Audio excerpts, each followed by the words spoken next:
Greetings, and welcome to, well, my room.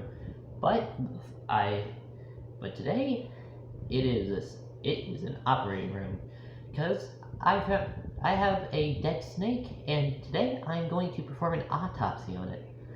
Now I've actually done a fair bit of research, and from what I can tell, it is not venomous. And since I found it, I have kept it in this bucket on ice.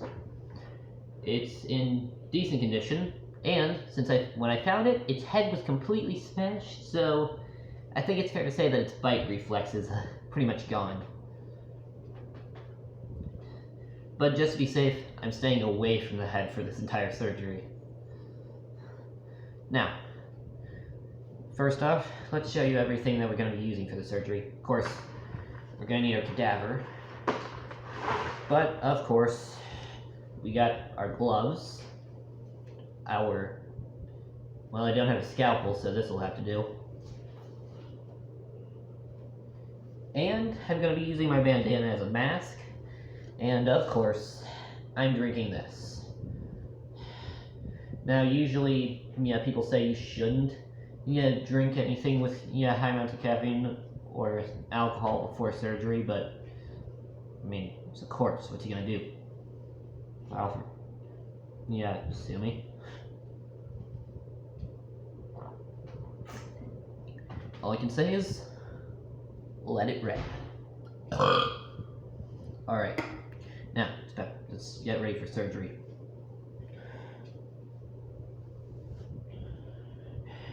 You always put your mask on before your gloves. Otherwise, you'll have the germs from your mask on your gloves. But given that this is an autopsy report, it's not as important. Well, it is if, maybe the thing has an infectious disease, but I severely doubt it. From what I can tell, the cause of death was a acute case of smashed skull. But ignore the sounds in the background.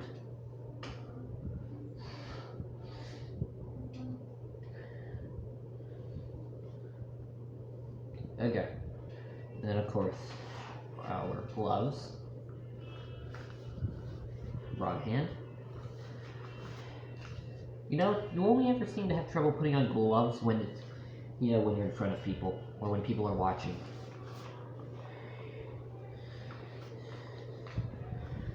Okay, and of course, dang it, I can't drink it with the mask on. Okay, now, let's do this.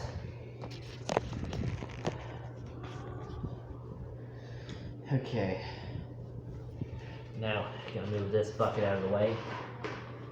Time to move the body. Okay. Oh no. This was not expected.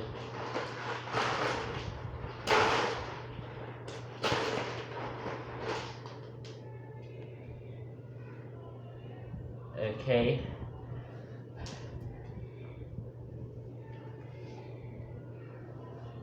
Wait.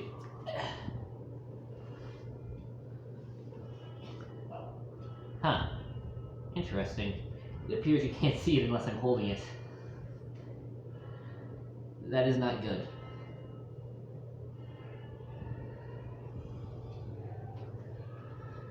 Okay. This is generally why an operating table is a good idea. But today, the camera's gonna be on the floor.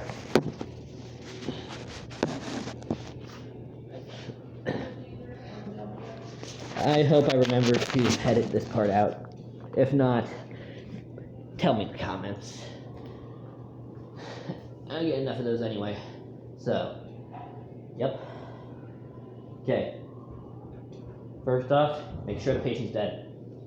Hey, you dead? Hey. I've seen worse. Okay, enough of the Princess Bride references. Now, first off, let's look at the patient. Yep, as suspected, acute case of crushed skull. and some minor cuts along the body, and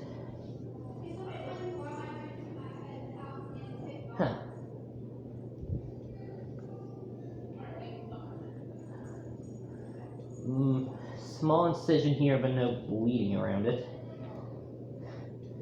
Yeah, a couple small cuts, but doesn't seem to be the primary cause of death. So far, just an acute case of smashed skull. So, now to operate.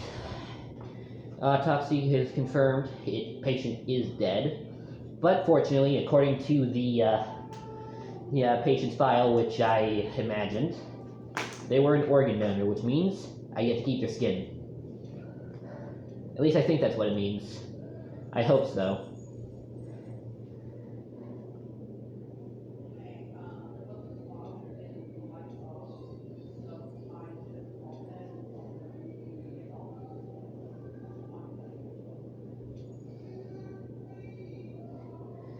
Okay.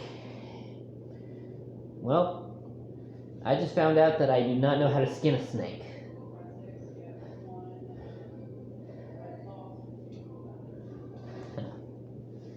I should have probably looked up how to skin a snake before doing this.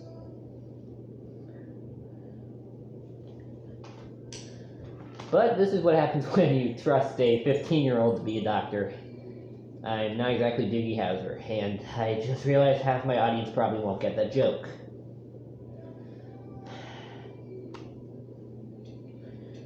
But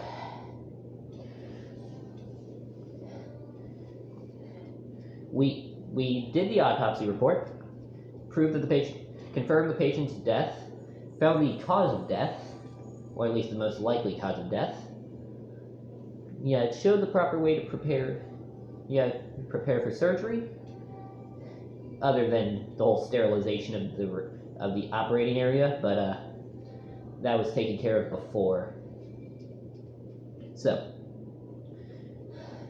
after the autopsy, my best recommendation is keep the patient on ice or refrigerated, I think, until you have someone qualified to remove their organs that are being taken out for transplant. Yeah, because I'm clearly not qualified. Maybe someone else will be.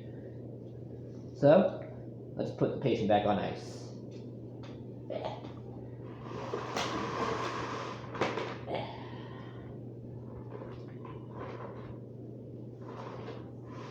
Great. Okay.